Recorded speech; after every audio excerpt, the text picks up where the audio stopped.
Assalamualaikum warahmatullahi wabarakatuh. Perkenalkan, nama saya Haisha.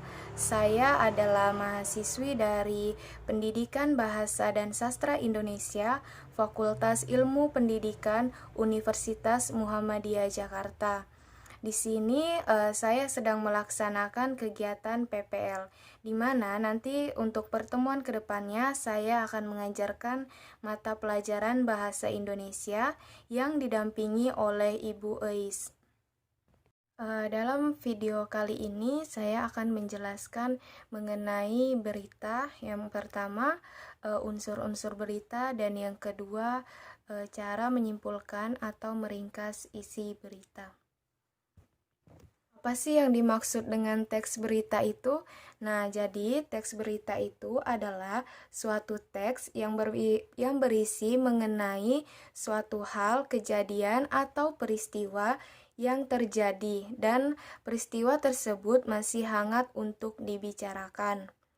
Ciri-ciri dari teks berita itu meliputi faktual, aktual, unik, dan menarik, berpengaruh bagi masyarakat pada umumnya atau masyarakat yang luas, kemudian melibatkan waktu dan kronologi kejadian, objektif, dan menggunakan bahasa yang baku.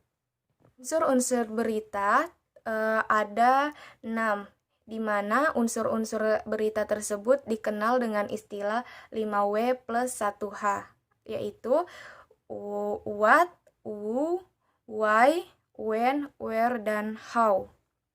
Nah, materi selanjutnya adalah meringkas dan menyimpulkan berita. Dalam meringkas atau menyimpulkan berita, ada 3 tahapan yang harus kita lakukan. Yang pertama, meringkas berita, yaitu dengan cara kita yang pertama mendengarkan berita dengan seksama, kemudian mencatat pokok-pokok berita atau inti dari berita tersebut.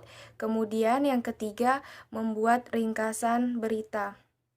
Setelah itu, kita menyusun pokok-pokok informasi tersebut menjadi sebuah karangan singkat. Kemudian yang kedua, ada penyimpulan isi berita. Penyimpulan isi berita itu dapat dilakukan dengan membaca atau mendengarkan berita, kemudian menentukan unsur-unsur berita, yaitu 5W plus 1H, kemudian membuat kesimpulan berdasarkan unsur-unsur berita yang diperoleh tadi. Kemudian yang ketiga ada tanggapan terhadap isi berita. Tanggapan dalam berita dapat berupa persetujuan, yang kedua penolakan atau sanggahan, dan yang terakhir adalah saran atau solusi. Nah, itulah tadi materi yang dapat saya sampaikan. Kurang lebihnya saya mohon maaf. Wassalamualaikum warahmatullahi wabarakatuh.